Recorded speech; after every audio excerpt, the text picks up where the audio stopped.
work with the applicant, or in some cases, she issues a small sign? All of a sudden, I got noise.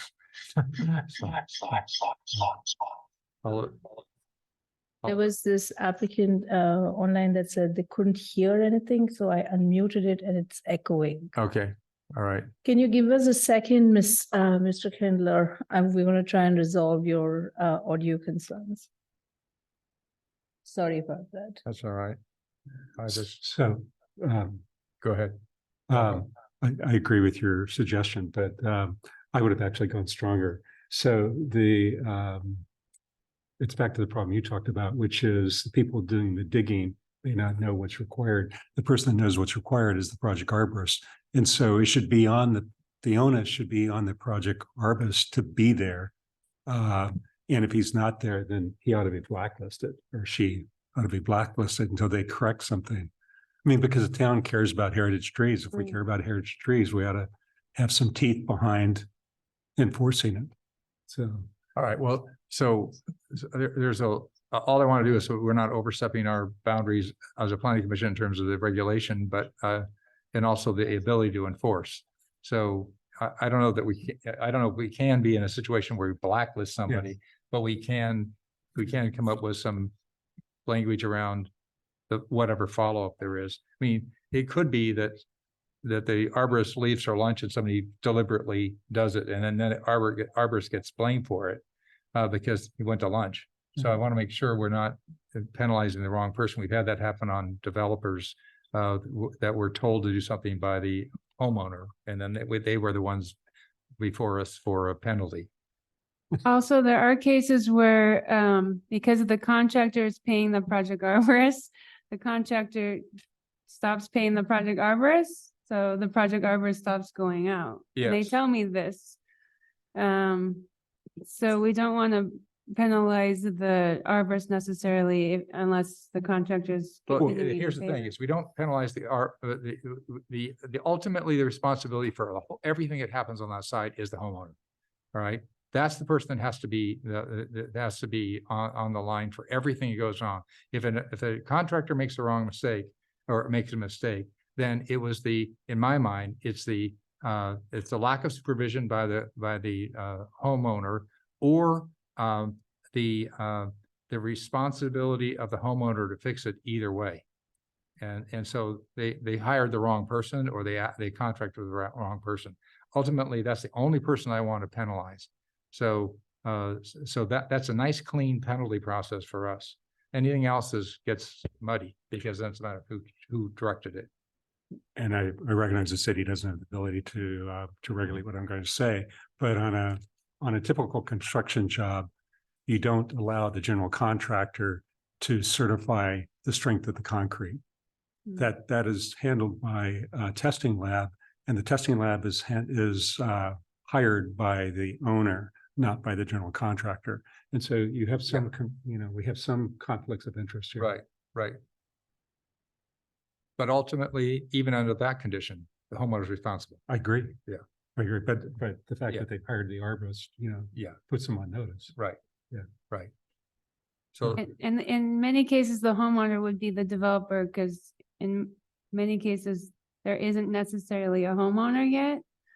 But the homeowner would be the developer because they're owning the land currently to sell It'd it. be the developer Yeah, if yeah. there's not whoever is Owns the property. the owner right then, not the ultimate owner. So do you have any, so let's hear the public comment and then come back and talk about it. So I jumped the gun a little bit by bringing that up, that I wanted it Right. on I wanted it on the forefront before we got public comments. So it's something that we were aware of. With that, then, anything else from any of the commissioners? Any questions of staff? No. All right, good. Then I'll go ahead and open up the public comment section. And since there isn't an applicant, go ahead. Come on up. I thought it was It's- I think it's back in April, but I think that tonight has been also the selling has come forward. It's been great. We, the Builders Roundtable first took this issue up 6 or 7 years ago. And the recommendation was to do quarterly at that time. How we ever got to monthly is beyond me. I must have taken my eye off the ball. But anyway, we're kind of back to where we were, and I applaud Sally for her open-mindedness. I applaud the Planning Commission for allowing this to come to discussion. I think Sally's done a very thoughtful job. And by the way, she is a really good town arborist. She has helped so many people, and me in particular. Sure. As regards tying excavation to a need for an arborist or a need for Sally's visit, we've been building in town for 38 years. We've built 22 houses here. We're building one on Adam Way right now. Most excavation does not take place anywhere near the tree protection zones. Right. The tree protection zones are typically around the perimeter of the property, and the excavation, it's not one, it's many times. You're doing excavation over 3 years, is typically in the middle. So if you want to tie these together and have to have an inspection when there's excavation, then I would suggest that it be tied to a distance from the tree protection zone. So you have to have an inspection if you're doing excavation within X number of feet within the tree protection zone. Because without that, I think this is going to be quite a burden on whoever. And there's really no need for Sally to go out, or even the arborist, for most excavation. It's way away. Secondly, I have just one question. What happens, Sally, between now and February 15th? Do we still do monthly reports until February 15th? And maybe you don't have an answer right now. Well, we'll put that on the So table. I make it a Right, rhetorical question, right. to come up. And other than that, I just want to thank everyone for the time and the effort involved, and especially Sally. Thank you so much. Thank you. All right. Is there anyone else speaking on the item? I'm not seeing, if you're online and you want to say something, say something. Sean, I see you switched over M group. Do you need to speak?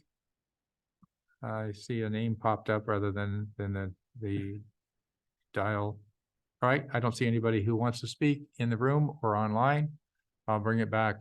I'll bring it back to the commission for action and discussion. Let's follow up on that. So my thinking was the tree protection zone was what we needed to do to make sure the roots didn't get cut. So Yeah, so the current tree protection zone is, the purpose is to make sure that area doesn't have any impact in excavation. But sometimes people work outside that area, even though it hasn't been approved on the plans. Trenching is supposed to be approved on the grading and drainage plan, but sometimes that changes and they don't update their plan. because they run their pipe in a different direction or something. Right.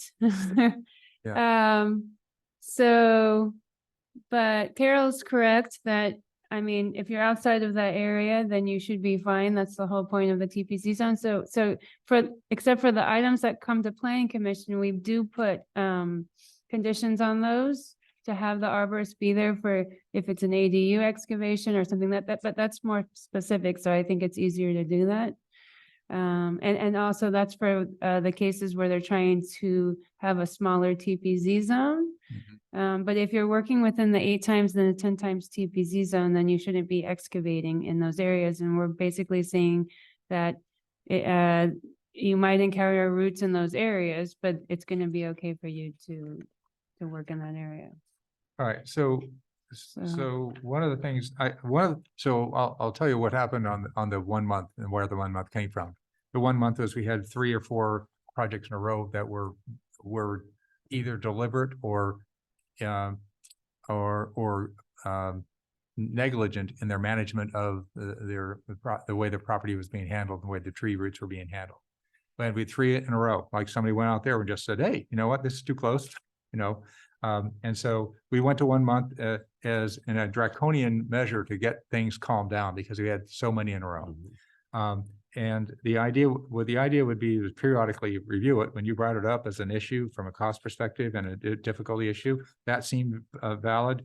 And it had stopped. We'd had 2 or 3 years at least, or maybe 3 or 4 years of not a significant egregious issue that happened that came before this commission. Prior to that, we had, like I said, 3 or 4 in a row. So bringing it back to a quarterly is basically doing two things that I would want to do. One is make sure that it's easier for developers to develop smart and effectively. And two, to make sure that we're staying on top of the review of this so that it doesn't create a new problem because we backed off the requirement and created a new issue. So one of the things, Sally, that I was thinking about the way that you're rolling it out, if I were trying to skirt the review process, I would just make sure I came in after February 15th on my start date, and then I get a 4 month before you got a report. So I'm wondering if there's a way as we implement this, if you can come up with a way to make it so that anybody who starts in the project does it within a month of their within that first month. And then from that time, they're on the standard cycle. Yeah. So that way they get their first issue review. And then we see, okay, they're in line. And then after that, you're on the cycle. Would that work for you? Yeah, I can implement that. All right. So, I mean, Kind of like setting a baseline. Yes. Right when they get started. Right, exactly. And then we know if we got somebody who follows the rules and understands the rules. I mean, there's two things. One is following them. Two is deliberately breaking them. Maybe a third one is understanding what we said we meant and understanding how to comply in this area. Because, frankly, some developers haven't experienced lots this size or trees that were this important community and things like that. You've had that happen where they said, hey, that tree's in the way. If we're gonna do something like that, would it make sense to put some kind of language in there that if the project starts a minimum of 30 days or more before the quarterly report? You know what I mean? So Well, quarterly, so if they started 30, yeah, I you're don't right. want to get too deep into Yeah, the weeds on right, this. I know I right, don't want to, Right, pick nits, but right. I mean, if you can come up with a way to word it that says basically within the first month or within 45 days of the quarterly cycle, something like that. That way they're on the cycle. We're not abusive about the way we're handling it with them. And so somebody who happens to hit in the middle of the cycle, 45 days in, they're on a quarterly right away. right. And then we get what we want, which is an early indication of how well they're complying. And if it works, then fine. So, Well, and in that first 45 days, they're going to be doing grading. Right, excavation right, anyway, so, right. yeah. So does that make sense to you? Yeah, All right. And is it easy enough for you to work with? I think so, yes. Okay. I also wanted to say that it's, my understanding that after tonight, whatever decision is made, that then it would move to the planning commission That it would? for What? approval. Could you I say it mean, again? that would move to city council. for Yeah, okay, approval. city council. We were, Yes. we moved to the planning commission. I'm going like, does somebody approve a new body? So with that, it would include this, whatever's decided tonight, and then it would include additional items for the heritage tree ordinance, possibly. So, Oh, because they have asked for changes on the tree ordinance? yes. Okay, I don't have any specifics yet, but, but wouldn't So- that come back to us before it's implemented? I'm gonna have to check. All right, Because I would think, because it came through here for all of the heritage tree ordinance Right. updates and, If it's an ordinance update, planning commission makes recommendation and then goes to city council, but this is an update to the guideline document. So I think so that this might. the just go final to say city is the council. planning commission Yeah. on the guideline document. But if you're making changes to 8.10, then they make changes, they recommend to the city council and the council as the final say. That's the way the ordinance is. so I what? think my point is that this has to be approved at city council and then it would be implemented. So I don't have an answer for you on when we would start this Okay. for Carol. Yeah, that's when it would be started, if it gets approved tonight and by the city council. I got it. But we might be coming back to the planning commission for additional changes. All right, Oh, all right, okay. so go ahead. So given the conversation or discussion that we've had, are there additions that we need to make to the motion here? Well, the motion would indicate that the items that we talked about or the concept and then Sally could go ahead and do the actual wording. Okay. So that would be the motion. One of the things I would want to do is try to get this approved and get it through and get it implemented for the ease of development. Right. And not get it wrapped up into another review with the council. If the council chooses to look at it for whatever reason, I would ask them that they would approve this, if we approve it tonight, and then go through the process for any other changes. Because this is an area that we know needs to be fixed. We also know that there's a lot of restrictions on trees that people are starting to be more and more concerned about. There's more and more concern about fire hazards and all the other things.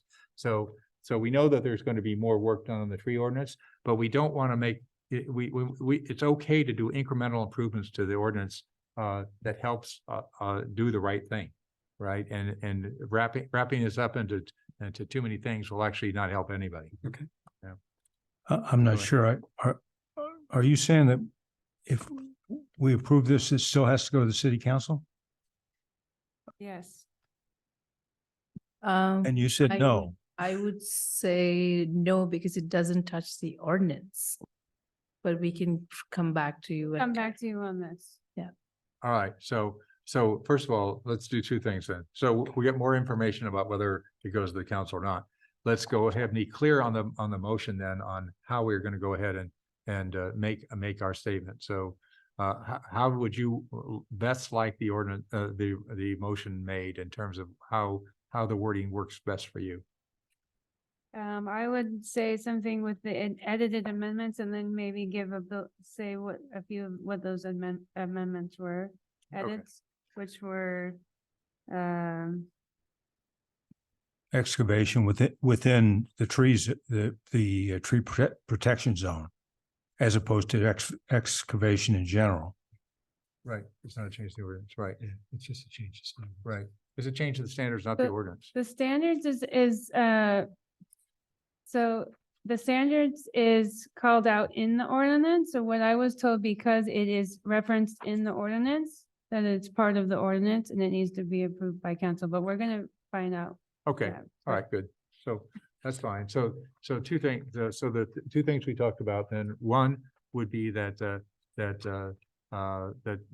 we would go ahead and be approving the recommendation with the additions that one, new construction that is after the quarterly period, after the quarterly standard report would require a report within 1 month of the beginning of the excavation. All applicants who start their project within 45 days of the quarterly date are allowed to report on the 45 on the regular quarterly dates. So basically the first 45 days in the quarter, somebody goes ahead and has to give us the first month report. After the 45th day of the quarter, they wait for the quarterly dates. The quarterly dates are the 15th of February and May. February, May, August, and November. February, May, August, May. So those are the only things we talked about, correct? We so also far. talked about specifics of when the project arborist would need to go out there. Because right now it says monthly. Yeah, I think we said we should include anytime excavation in the TPZ is occurring. Yes. Yeah, okay, so I'll make the motion as, If it's within the TPZ that was approved, then the project arborist would have to be out there, yes. right. Okay, I'll go ahead and make the motion as you just described. Unless there's any more discussion. Second. Any more discussion down here? No. All right, No. you sure? That wasn't a very definitive no. So I'm still a little bit unclear as to the point that Carol brought up about when this would start. Are we depending on final approval? Is it immediate upon our approval? It's immediately after she finds out from the town attorney whether it requires the city council to approve it or not, based on what we've recommended, right? Yes. So- The only thing I was gonna say in regards to your question is, I mean, if it was applicable immediately, Yeah, You would just wait until November 15th for the current reports, correct? I mean, that just seems to make sense to me. All right. So that would Well- be, they would be submitting for November anyway, so, Right. yeah. yeah, And essentially to skip So October. then we would just, from November, we would move to February. right. So if we implemented this starting November, then we would just get everybody's report in November, and then the next report would be Right. in February. Right. Okay, And everybody would get an email everybody's gonna get an email either way what's determined. Yeah. So Right. we're all on the same page when it comes to the monthly And report. just skip the monthlies in October, I would imagine. if Yeah. you went in, right? right. Okay. Yes. That seems to make sense to me. And make Yeah. sure your email it starts off with great news, just FYI, great news, and then the rest of it to. You know, I. That answers No, your it's- question. when somebody gets an email from me, they read it. Yeah. I always tell my staff, tour when you win. So when you have good news, tour with it. Yeah, I'm going to open up the public comment section if you want to speak. You want to speak? Go ahead, come up here. You have to be on the record. I'm going to go ahead and quickly open up the public comment section for applicant. So just to remind you, you talked about changing from quarterly to monthly if there was some issue in the reporting. Good point, good point. I just wanted to remind you All right, about thank that. you. Good, that's item. good. Thank you for listening. And helping me remember. If Uh, you're non-compliant, then it would move back to monthly. Yes, Yes. yes. You want that to be for a certain amount of time, or do Is that all right with you? you want it to be for the rest of the project? Why don't we make it, Seems month- kind of harsh. well, we'll make it, how about if we make it monthly until you clear it? Until cleared by the Arborist? town arborist. Does that make sense? Does that work? She That likes, work, she Trevor? likes the power. Yeah. Well, does that make sense? I mean, they can always appeal her opinion that it's not gonna be appealed and they appeal it to us. Okay, so you just modified your motion? Yes, I did modify But- mine. And I second He the modified- modified motion. He modified my modification in a second, but thank you for highlighting that. All right, any other questions? All right, let's get out of here before it changes again. All right. But Charlene, yes, yeah, oh, call. I'll approve my modified motion, yes. Commissioner Polito, Aye. Vice Chair Lerner, Yes. Commissioner Tonelli, I, Commissioner Bryant. Aye. All right, very good. Thank you all passes for The amendment. sliding with me on that. All right, thank you for staying on the case. That was good. All right, and that was another good example of something being brought up on the open comment section, and it worked out for everybody involved. All right, thank you. Thank you. All right, so that's a good reason to bring it up. Item 4B is the project for the tree protection zone for 89 Douglas Way. Tree protection zone exception. All right. Who's got this one? Sean, you have this one? All right, very good. All right, good evening, commissioners. This next project is for a tree protection zone exception at 89 Douglas Way for 4 coastal live oaks heritage trees between 6X and 8X in the R1A zone. Property owner and architect Nick Person is with us today. He was able to host me for a site visit earlier this month, so welcome. This TPZ exception is for a proposed outdoor athletic court at the rear of the property. Here we go. And this project is part of a full site development of the lot, currently in construction for a new single-family residence and detached garage and guest house. The proposed pickleball court, outdoor athletic court, will be approximately 30 feet by 57 feet and is unique in that the court will be lifted on raised piers in order to reduce any impact or disturbance to the roots of the subject trees. With that, I'll invite our town arborist to speak on her review of the project. So in front of you, you have a request for a sports court that will be floating.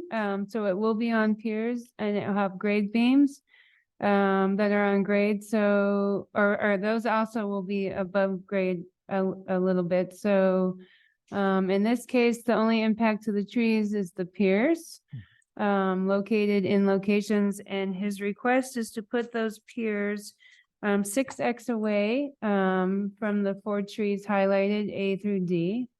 And so in this case, Typically, I wouldn't recommend a sports court on grade, which would actually have excavation with it at 6 times, especially in a location that had no existing construction before, no existing structures were in that location previously. But because the sports court is floating, it will have minimal impact to the trees. I could recommend this. And I'm only recommending it with those requirements of, this is a case where all excavation will need to be hand dug with project arborists on site because they're within 6 times the trees. And then the piers to be placed strategically to avoid roots. Once hand dug, if they encounter large roots, then the piers can be adjusted to avoid the larger roots. There's other requirements, but those are the 2 main ones that would need to be followed if this was approved. Covering the roots with the court won't be an issue for the trees, do you think? I think it's fine as long as it wasn't less than 6 times away.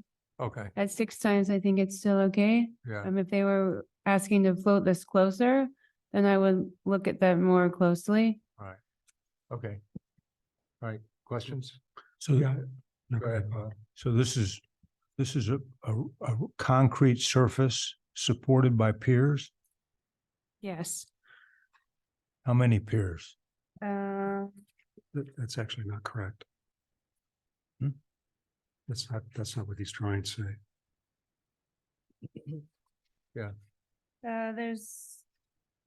It looks like there's Right, 17 piers. piers.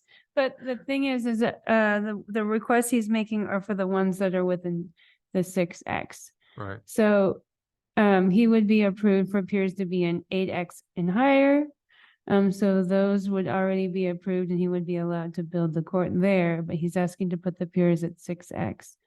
So right. I think there's, Let's ask the applicant about the specifics on the court and then we'll ask, because I had some questions about it too. All right, did you have a question for staff? I do. Okay, go ahead. Yeah. Bob, is So- that okay with you if we wait for the applicant? Yeah, All right, yeah. well, hold on one second. We're still not, we're not public yet.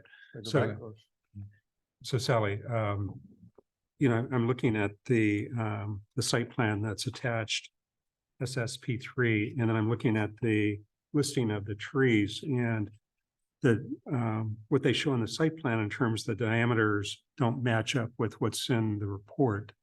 And so I don't know that matters, but there is a difference here. There's differerences.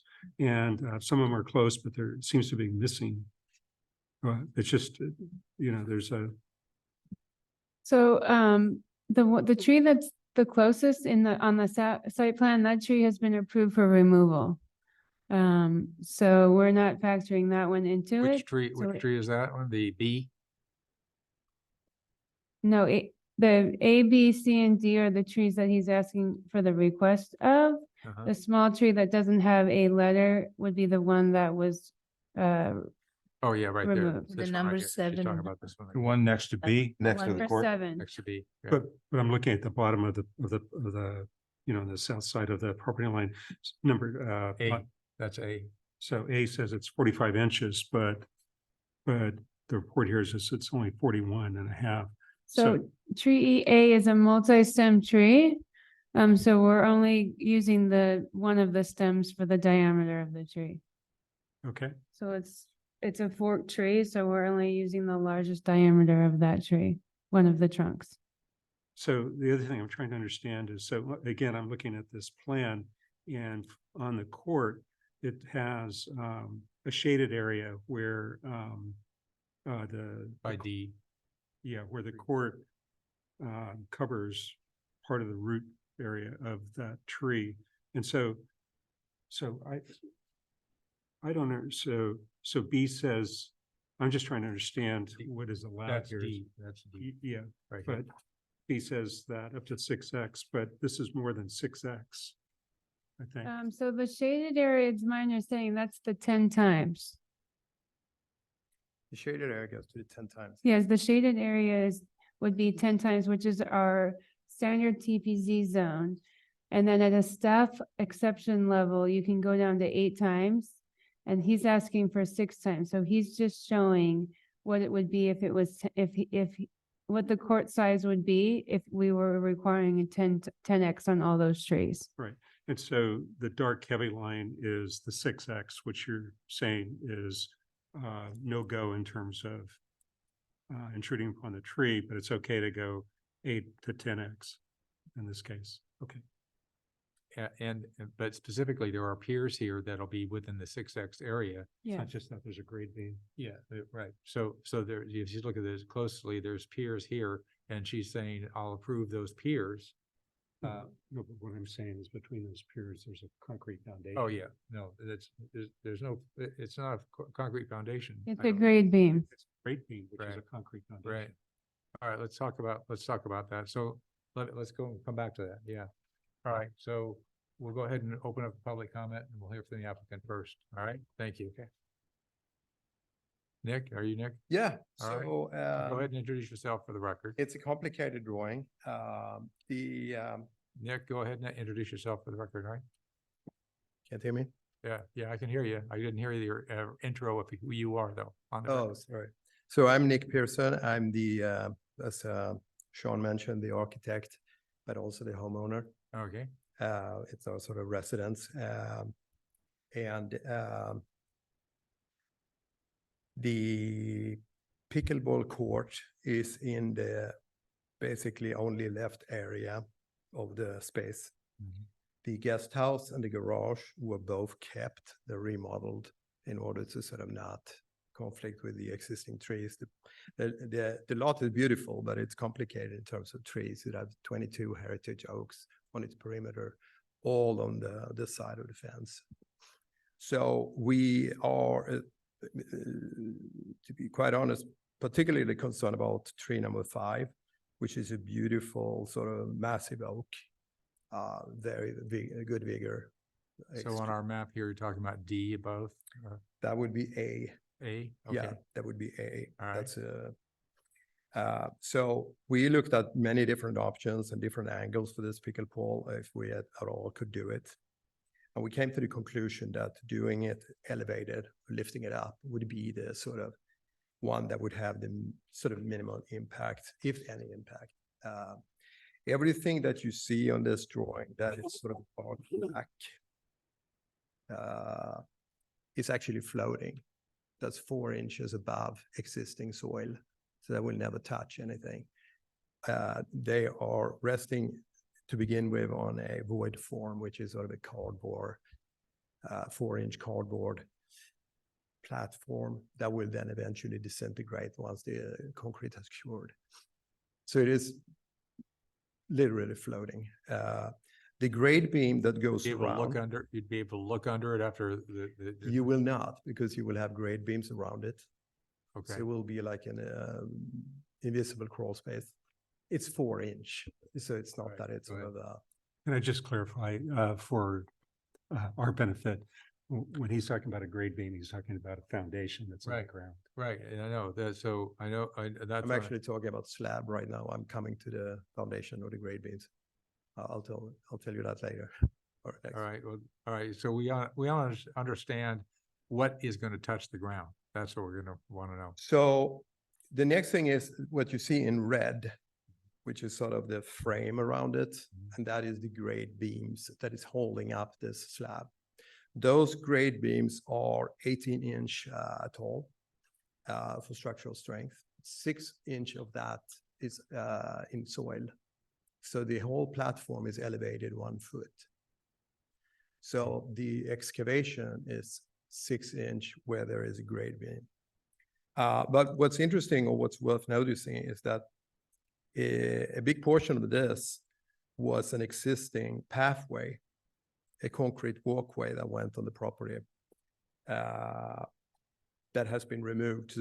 So That's more the than red, half of that's this the sort of- red dotted lines is. Yes, so more than half of that shorter side is actually going to be higher up than what it was before. Okay. The biggest concern is the piers, and the piers will be where we need to be very sensitive. And the structural engineer allows for 6 foot of movement linearly on the slab with sort of maintained support, which means that we have some room to sort of adapt. I'm sorry if my voice today, I've had a, Okay, yeah. all right. Any other questions? So I think that's a, So if I'm looking at this right, then are 7 of the piers within the TPZ or the 10-foot TPZ, is that correct? 1, 2, 3, 4, 3, 6. 5, 6, 7. Correct. Okay, I just wanted to make sure I was seeing it correctly. Yes, Out of 12 piers complete, I mean, there's 12 piers on the project, correct? there are 17 piers if you 17. count everything. Oh, I going see the on ones in the side, middle. I yeah. missed those, yeah. Of these 2, 7 piers, 6, 7. 5 of them are within the 8 times. 2 of them are in the 10 times. Yeah. Um, Okay, yeah. So it's, it would of course be better if they were not there, but they represent a very small area of this tree protection zone. Okay, all right. And we have the flexibility Go to ahead. move. You have a question? All right, so when I went to the site, first of all, I used to teach pickleball for about 5 years. I Oh, yeah? rated 4-0. And based on that location, I would break the windows of the doors of the guest house on my serve. So So we're way better than me. So I just, and the other question I had is that patio that sits on the edge of the thing, right Mhm. now, there's a step in front of it is, Yes, yeah, so is this it gonna will be be, adjusted. So Oh. you'll sort of, that step will be removed and will then butt up against it. okay, There'll be some sort of, I guess, a spectator platform. okay, and what's Um, how much space between the baseline and the edge of the concrete? The baseline of, The baseline of the court and the edge of the concrete? the ideal width of this court would be, or length would be 60 feet. Yeah, That's sort of the international standard. right, I believe the court is 40 feet deep, which would mean would be 10 feet on a normal court. So that would be like 7.5 feet. well, I'll tell you, my recommendation would tight? be that if anybody's playing on that court, they should wear a bike helmet. Because it's not gonna be a safe court to play pickleball at the level that most people I've played would play. So just be aware of the fact that Yeah. you would don't ever invite me to play on this court. I don't think it's, curiosity, I don't think it's a safe court. The recommendation for, I mean, the pickleball court is 44 by 20, I think, but the recommendation that I looked up online was 60 by 30. Yes, So you're only short 3 feet. I know. But that is because of the trees. It would have been 60 if we had been Right. able, but partly it's the sort of chances of getting it approved. But it's also, we are very concerned about the trees. Yeah. The trees comes before. The reason that I ask about, first of all, I can't rule on the safety of the pickleball court. I'm just No. telling you when I went and looked at that from the standpoint of playing pickleball, I was concerned about the amount of space between the baseline and the end of the court, because the people, even on the tennis courts that are converted, they back up over those lines and fall down all the time. This is like guaranteed to do that occasionally. And Is this it will gonna have a have- fence. It's gonna have a fence around it. Yeah. It will have a 4-foot fence. Well, maybe, yeah, well, okay, I meant just make sure that everyone wears a helmet. Yeah. All right, I just, Yeah. I understand that. So Very good tell me, point. so I'm gonna ask Sally while you're still here. Sally, tell me about the foundation elements and how that doesn't affect the trees, because it's actually 6 inches into the ground and, So the grade beams are 6 inches into the ground. So typically the roots are in the first couple of feet, but you usually don't find the roots, the structural roots within the first 6 inches. okay, So I think that would be fine. And then the piers being able to move, that 6 feet he's talked about. That way they can move away from the roots. And the 4 inches above grade, that's good. oh yeah, because then it'll, Because water could still get right, under there. right. All right, But okay. Most of this I mean, this really ends up being about that seating area, because if that wasn't there and you slid the pickleball court up, you wouldn't have affected trees A, B, or C at all. Oh, the municipal code, we have a distance that every accessory structure needs to maintain 8 feet between the main house and the accessory building as a rule across town. And the guest house has So a they setback can't- requirement. They too. can't attach it to any of the main buildings. Yeah.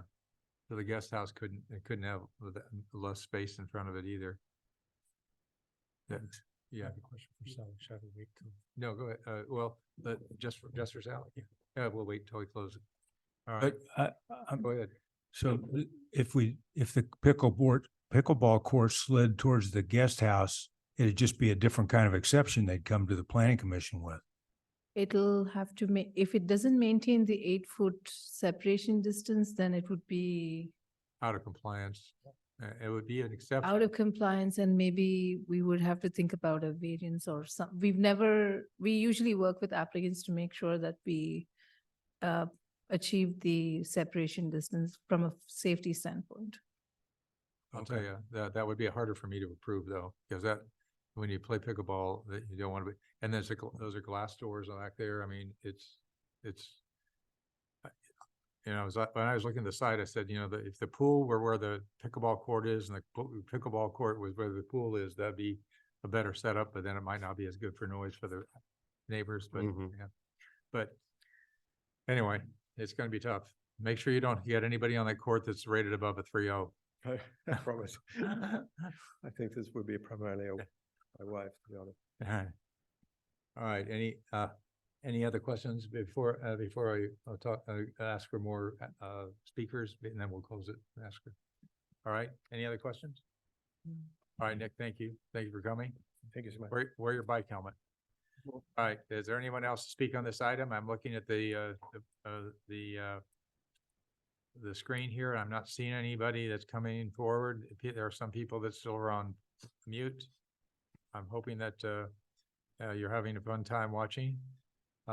Anyone else ready to speak? I don't see anybody coming forward, so I'm going to go ahead and close the public comment section and bring it back to the commission for discussion and action. Go ahead with your question, Sally. So Sally, I have a question, but it's actually not specifically about B, but it's going back to our earlier conversation. So looking at B, one of the first things they're going to do is get some type of grading permit, I presume, and a permit for doing that excavation for that grade beam and putting the piers in.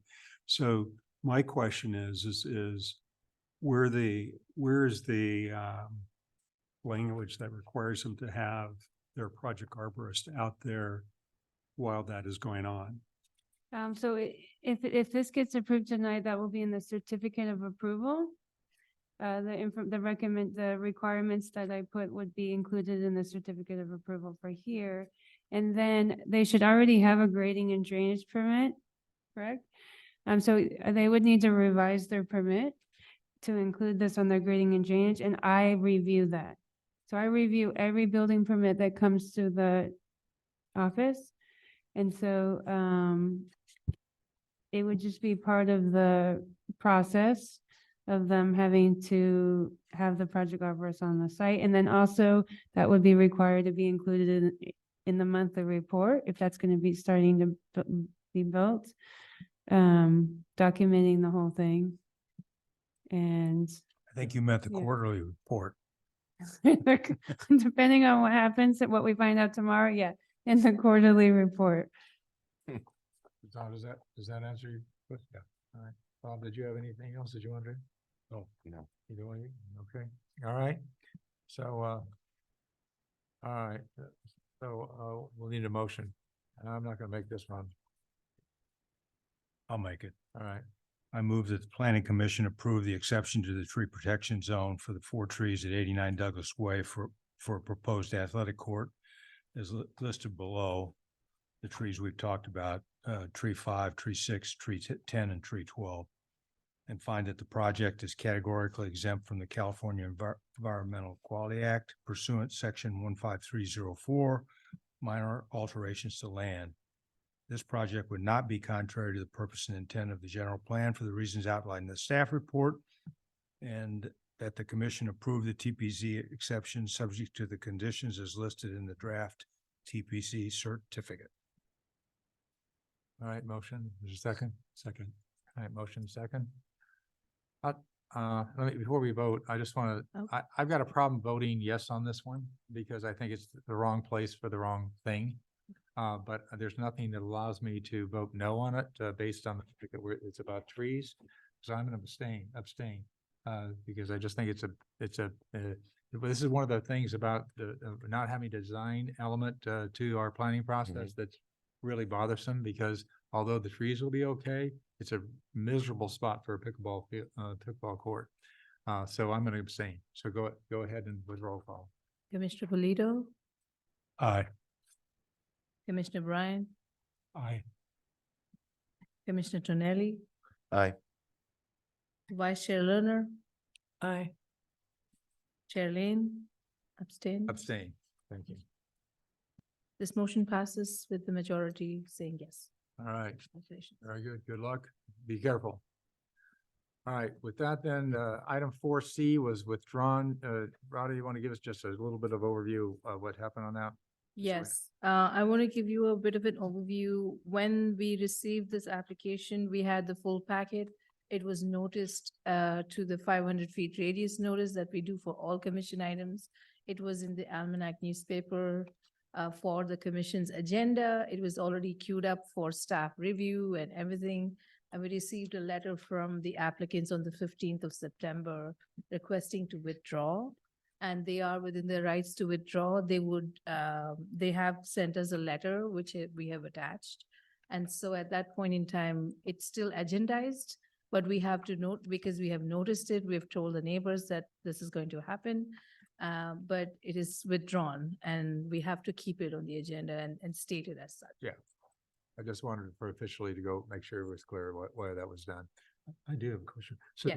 this was the topic that came before us at the last meeting, right? No, it's a similar to the same, it's a similar. Okay, it's different. Yeah. Okay. No, it's a Different. completely new project with a request. So the one that we came last week was approved. Yeah. And they have been we have approved the certificate to be recorded, and that was a completely, that was completed. This is a new application for a new full site development that we're working with the owners and architects for a couple of weeks now. With this similar request as that one, but that's why I looked at it twice too when it first came. I said, isn't that one? And then I went, oh, different address, different event, different Yeah, project. that was Douglas Way. This is Heather Lane. It's completely different. All right. Okay. So with that, then we'll go with the staff reports. We've got one of our favorite items to get an update on. Yes, I wanted to, Town Planner Brittany has sent me her update via email, and we have it posted on tonight's agenda. Sean, if you can open and share that. She's out sick and she wanted to apologize for her absence, but we have an update from her for the housing element, which I'm going to read. There was a city council meeting last week on September 20th to discuss additional sites for inclusion in the project description for CEQA analysis for the housing element, specifically 3 sites on 175, 185, 197 Ringwood, and the POS Public Open Spaces sites for Menlo Circus Club, Bear Gulch Reservoir site, and 2 specific locations on Holbrook Promer Park, the Gilmore House, and Knox Preschool was included in the CEQA analysis and was approved. Staff's recommendation was to include all the sites for CEQA analysis at the density of 20 dwelling units per acre. After public comments and discussion, the council approved a motion to study those sites at a density of 10 dwelling units per acre. Additionally, Knox Preschool was removed from consideration. The council also directed staff to study the sites that were identified on Bay Road at the July meeting to be studied under CEQA at 10 dwelling units per acre instead of 20 to 30 dwelling units per acre. It's an important step for staff because it helps refine the project description for CEQA. And that was the goal of going to the commission meeting on the 20th. So they can, now the team that's working on the CEQA analysis is progressing forward with the environmental review.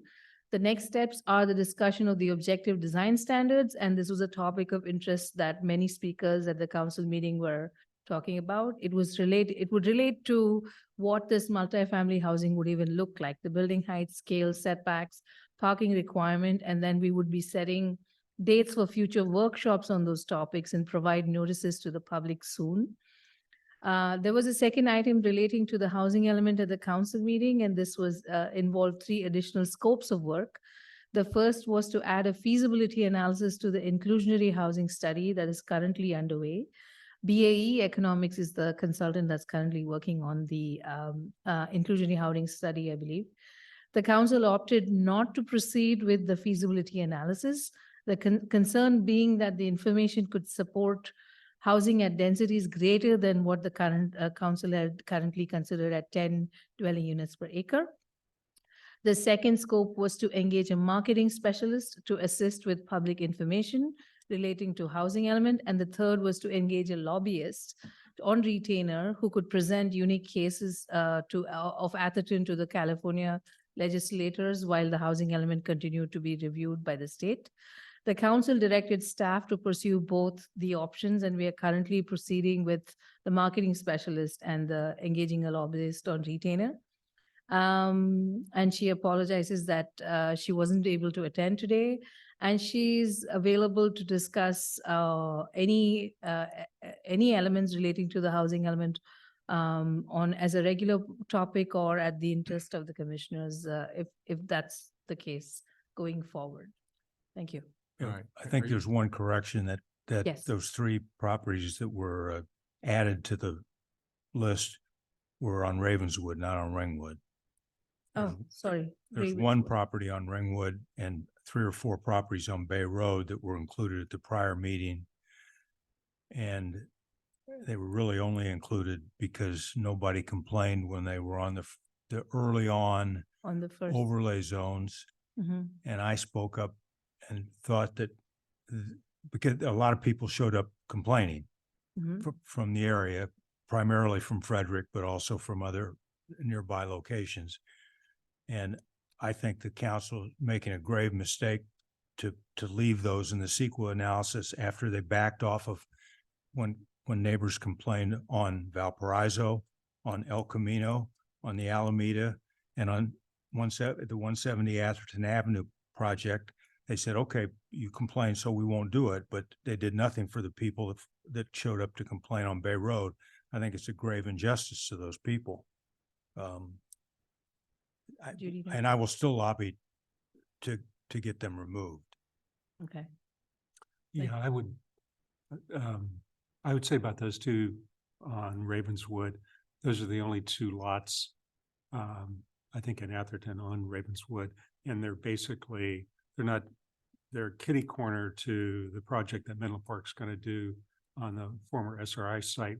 And Menlo Park is reconsidering the density of that project, and they're going to go even higher and denser. So to me, I can understand why the neighbors around that might object, but those neighbors are in Menlo Park, and Menlo Park is the one that's putting that density in there. So I actually think Ravenswood, I'd leave. Yeah, I'm not against those. Oh, sorry, which one? I'm only against the one, Bay Road. the one Oh, at you're in the Bay Road. the Bay Road. Sorry. Be- My Because mistake. there is a lot of opposition once the people found out about it. Right. And the council is not showing the same courtesy to those residents that they showed to all these other sites that have been withdrawn from consideration. Yeah. Many of which were much more appropriate for any multifamily project. So in that, I was gonna follow up. So El Camino was just taken off the list, right? El Camino's not on the Yes, list. they all, didn't matter which area of El Camino, people showed up with T-shirts on and so Right. on and so Oh, forth. Yeah, they were here. They too. gave Whitmer one, so he caved for a T-shirt. I'm being facetious, of course, but And- and I would be more outspoken about it, particularly the El Camino corridor, the northern part of the El Camino corridor. But apparently the subsequent CEQA analysis that will be required if any multifamily goes in on the ECR will be paid for by the developer. It's not going to cost the town another $300,000. So what, even though it would be more expeditious. I mean, the downside is if builders remedies projects start appearing in Atherton, we've kind of lost, Right. by not including more properties, we've kind of Right. lost our some of the tools that we would have to get our housing element approved quickly. Yep. Yep. It'll be important that this next one gets approved. So I have another question. Right. So the project that the council approved, months ago for townhouses off of, Oakwood, yeah, Oakwood, is that 10 units per acre? I'm not aware of the density of what is being proposed on 23 Oakwood. No, it got approved. yeah. And if I believe it was 10 units per acre, it's 1.6 acres. If he does some affordable stuff, he gets a bonus. 20%. Yeah, so Super density. bonus. So How it's about gonna the be 18? 16 to 18 units, something like that. His first sketches though, actually showed separate buildings, and George sent him back to the drawing board because it wasn't truly multifamily. So basically, the council's objective of making this 10 units matches their decision on Oakwood. And then we could expect if a developer, say again on Ravenswood, and took the bonus for BMR, that they could do 18 units per acre. Yeah, those laws apply, that the BMR super density bonus, those would apply across no matter what the density is, but the council has capped the So for, density at 10 units per dwelling units per acre. so for CEQA though, don't you have to actually analyze it based upon 18 units per acre then? So the CEQA is now being analyzed only at 10 dwelling units per acre for all of these parcels. The suggestion from staff to the council was to analyze the CEQA and environmental impacts if we were to go at 20 to 30 dwelling units per acre, but it is the council approved only to analyze at 10 dwelling units per acre. So if someone were to bring in a higher density, if at all, it wouldn't be compliant with the housing element or anything. It had to go through a bigger CEQA study, like a separate EIR, or that's a different path on its own independent self. But for the sake of the housing element, general plan goals, zoning updates, all of the multifamily housing is capped at the 10 dwelling units per acre. So where does the BMR density bonus come in to play then in terms of what happened with Oakwood? Oh, the density, the affordable housing component is a separate entity outside of the overall density, because state law is allowing, it is a density bonus. That's basically what state law So you're says. saying- It doesn't happen till they put in a development project. Right. It doesn't happen at CEQA level. But is that additional bonus exempt from CEQA, or we have to do another CEQA study? No, the additional bonus is an override coming from state laws, density bonus So law. it's exempt. It's Okay. it's completely. So they'd be, yeah. if it were approved at 10, they'd have the ability to do 11, 10%. Is it 10%, right? It depends. Super density bonus is now at, I think, 20, 25%. Okay, so it'd be 12. Yeah. Yeah. It's a blanket overlay on existing zoning densities across Right. the state. Okay. Yeah, so it'll be important that we get to review this and help get this approved, because this next time it's important to be approved, or else it'll be a different problem. All right, anything else on the staff report? We don't have any other reports as such. We're seeing some TPZ exceptions coming up, but mostly Brittany will decide some housing element updates in the next meeting. We haven't got our agenda finalized yet. When she's back at her desk, then we'll have an idea of what October is looking like for Planning Commission. All right, good. All right, so there's only 2 more meetings the rest of the year, correct? October and December, we don't meet November, we meet October last Wednesday and December 13th. All right, so the So- reason I brought that up is I just want to make sure we understand that there's no there's no major thing coming before us except maybe the housing element between now and the end of the year. Yes, we are having a subdivision, a traditional subdivision coming our way. I'm still waiting for reviewers to give me confirmation. Their deadline is Friday this week. We have the packet with us. It's under review. It's a traditional 2-acre lot subdivision for single-family homes, just like we did 43 Santiago in the past. So that's queued up for October. We also have TPZ exceptions, and Brittany will bring housing element components for hearing in October. All right. But I was under the impression that, well, I guess the question is when are the objective design standards for Multifamily 10 housing. acres per unit? When are those coming back to the planning commission? So the first step on objective design standards, as our email states, is to have community meetings to solicit feedback in a community setting. So that's coming up soon, and we will be noticing townwide notices to invite people to get feedback on what they think, what the objective standards should look like. And that becomes an ordinance, and then it comes to you, to the commission, and then it would be a study session to council. So it's underway, and Brittany is trying to align all of that. So most likely That's we'll more likely to be in January than it is in December. probably, Yeah. but those design standards, we've got 3 separate teams doing these efforts. The CEQA analysis is a team, the objective design standards is underway, and then we've got the housing element as such. But the objective design standards will have community meetings soon, sometime in October, maybe 1 or 2 meetings. That's the. Before the community meetings, you have to be able to present some or propose something to them. So is the council going to have a study session to look at objective design standards that then get presented to the community meetings? So community meetings are much less informal. Before we even go to the council, we go to the community first. So we will be presenting ideas for communities to actually vote and give us feedback on. And we get that feedback and then go to the council, then come to you and get your feedback, and then take that to the council for study session.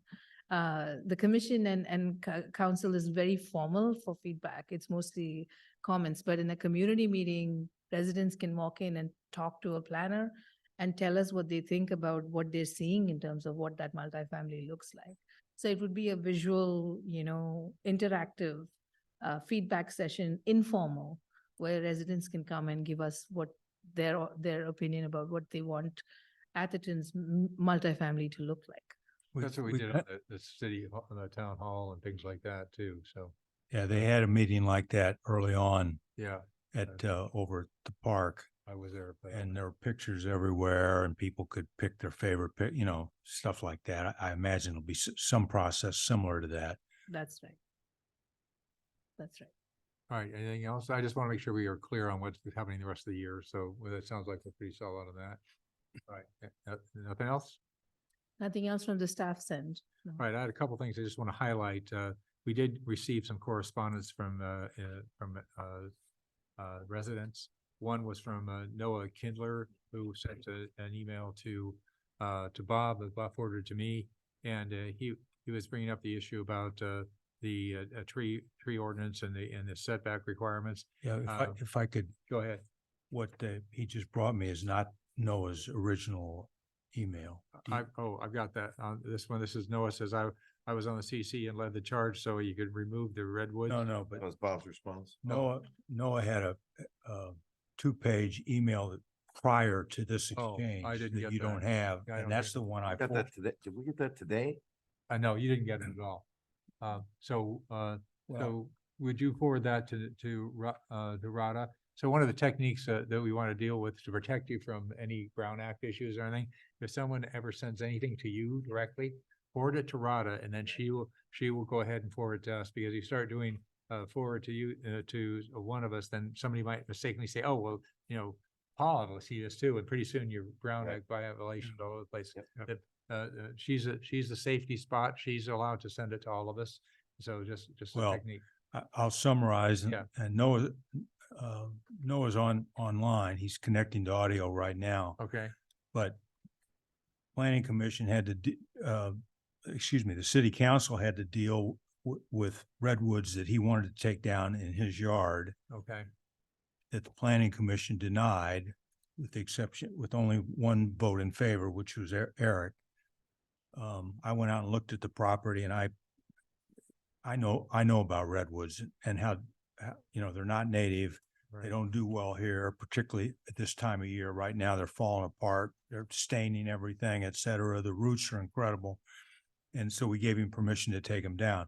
But he wrote a lengthy email, which I will forward to you, Rada, so you can circulate it to the group before our next meeting. Okay.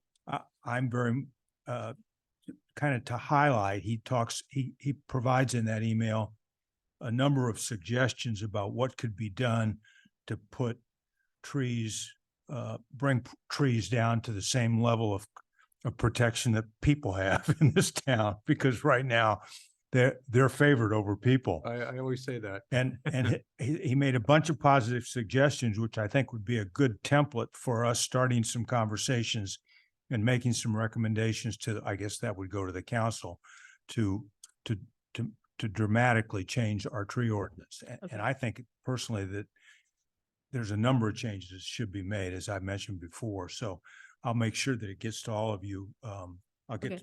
you know, you'll make sure that it gets to all of Yes, us before the yes. next meeting. We have the email planning.commission@ci.atherton.ca.us. That's the planning commission's go-to email, which we are using to get comments from residents and things. You can always send it to that. I'm the staff liaison. I use that to create these meetings and distribute all the public comments that we get from residents as a one point. So if they don't even have my email, they can always send it to planning commission Well, at CI. actually, I apologize. It came from you. He sent it to the planning commission. and- We received 4 public comments from yesterday through today that we have distributed Right. to the So commissioners. all the planning commissioners actually have this. You have it Mhm. on your email. So, Yeah, I It, thought I saw that, yeah. it's Noah Kindler. Right. So I didn't see it yet. yeah. That was a long letter typically- and a lot of good points.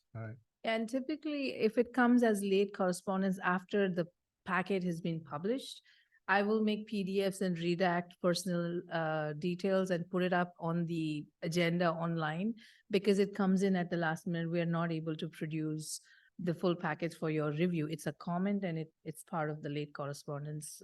Noah's on there. If you want to open him up, he might like to say something. I don't know. All right, Noah, I can open up the public comment section if you want to speak.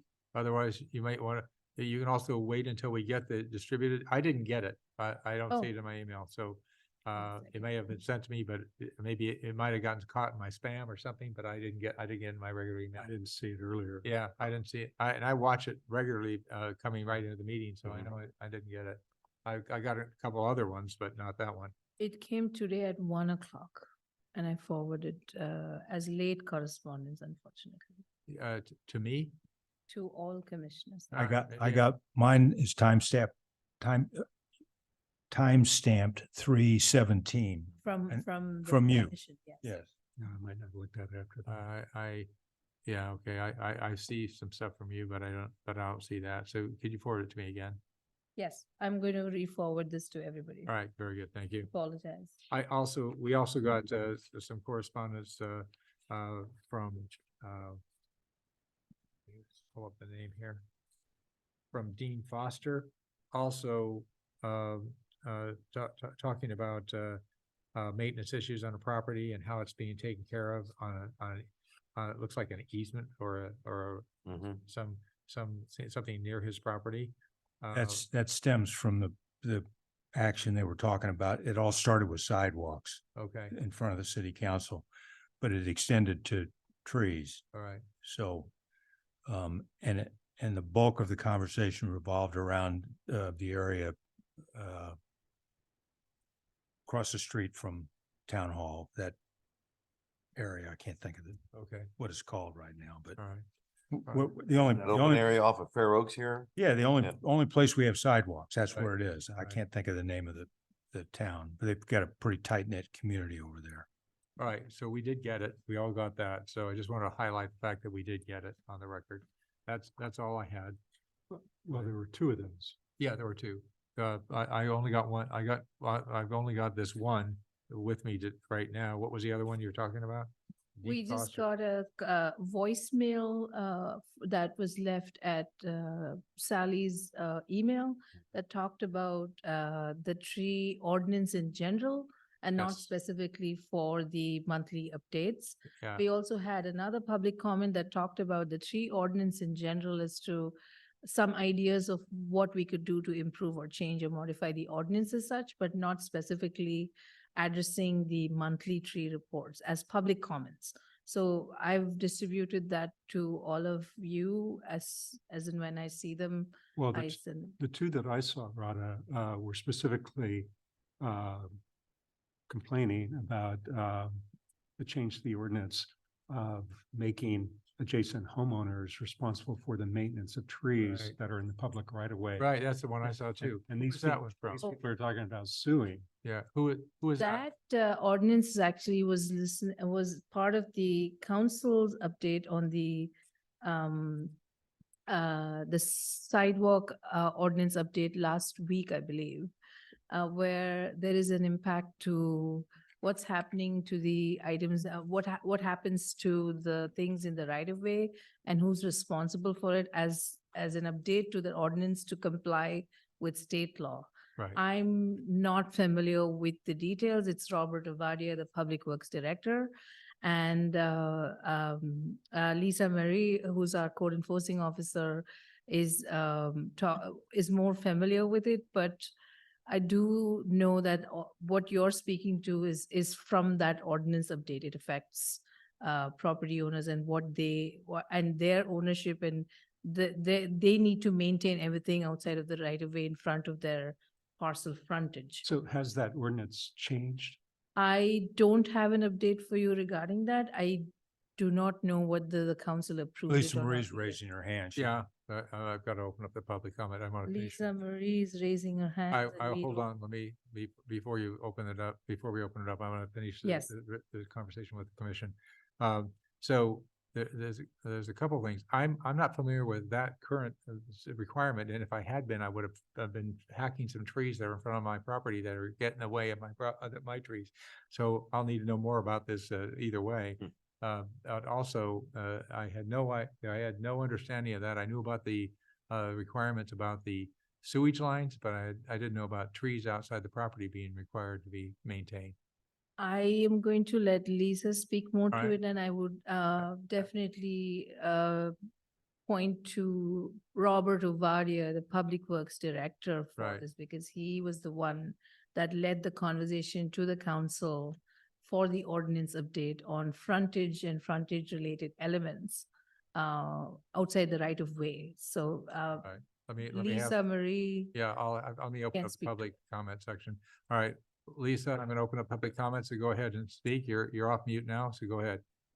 Good evening, Lisa Marie Daly. I'm the Certified Code Enforcement Officer for the town of Atherton. What I can tell you is that our current code as it is allows or it requires that the property owner is responsible for the area adjacent to their property line. So the front or the frontage area outside or any trees that are on their property, they are responsible for that go over into the street or into the easement there right outside of the property line to the improved portion of the street. What is going through council right now is just the codification of the state's ordinance or the state's requirements that property owners are responsible for all frontage areas. There's a lot more legality to this. That would be something that Robert Ovadia would be able to go into a lot more in detail. But we do require now, it is part of our code, our municipal code for encroachments, that the property owners are responsible for those trees and such. If a residence has a complaint about a tree that belongs to their neighbor or something that is encroaching into that area, they can send the complaint to code enforcement or do a see-click fix or contact me directly, and we can definitely look into those complaints or those concerns and see what's going on with it. Including any overgrown trees that are hanging down into the street. We have quite a few properties right now that we're dealing with that. They are supposed to be 14 foot off of the street. If they're overhanging into the street, they're supposed to be a certain number of foot back, out of any of the bike lanes, out of any of the pedestrian traffic areas, as well as stumps, stones, boulders, that type of thing. We are mostly complaint driven. So if it doesn't come in from a resident that's having a problem with it, even though we do look at those from a life, health, safety issue, we don't have the resources to go through town to see every single residence to determine that there is a problem there, unless it's something that pops up that we know is an immediate impending issue. And to answer the question earlier, the area that you were referring to that's across the street from the city hall is Lloyden Park. Right, thank you. So just to be clear then, so I'll use my own property as a sort of situational example. There's a row of 4 trees outside of the front of my property where the fence is that they're not my trees. But I'm responsible for the way that they're kept up. I understand the trees on the other side of the fence I'm responsible for, but those trees I'm responsible for too? Correct. You are responsible for maintaining the easement. That is the area between your property line and the improved portion of the street, also known as the street itself, the asphalt portion of the street or the gutter, depending on where you live, sidewalk in Lloyden Park, for example. So if you have trees that are there on your easement, you are responsible for maintaining that area and maintaining those trees, even if you didn't plant them. That is the property owner's responsibility for the maintenance of that area. Right, and that's all the talk was about sidewalks, which are kind of, repairing a small section of sidewalk is inconsequential from a monetary point of view, but maintaining the 4 oak trees that Eric's talking about in his front of his property, that's a significant expense. And it really wasn't discussed much at the council meeting. Yeah, so those 2 letters that we got, clearly people were upset about this. And I think a couple of things. One is that if this is really what the city is required to enforce, there needs to be a major communication effort with the community. The second point I'll ditto both of you is I have 4 or 5 very large elms within the right of way adjacent to my property. So at some point those elms will die. That's $10,000 each to take them down. And so that's a big number. And so I'm not alone, with that type of frontage. And so almost every house, in Atherton's probably got trees in right of way. Yeah. Right. And I just wanted to point. So, and what happened this last winter in the storms is a lot of things came down. I actually had Davy Tree out cutting trees that actually fell into the road. In my case, my neighbor had a tree that fell on, the adjacent, literally closed the road, right?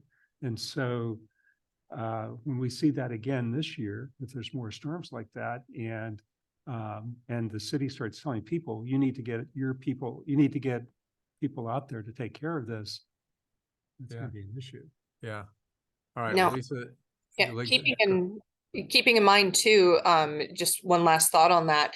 The new ordinance that we're looking to get codified, it's based on laws that have passed in court cases that have recently come to light in California. The ordinance that we have for the easements and the maintenance and the responsibility of the property owner have been in place for years, decades even. This is not something that's new, and we put it out in our Atherton every quarter. We have information that goes out in the newsletters. The information that, we try to give education to property owners and send courtesy letters and do everything that we possibly can to let everyone know.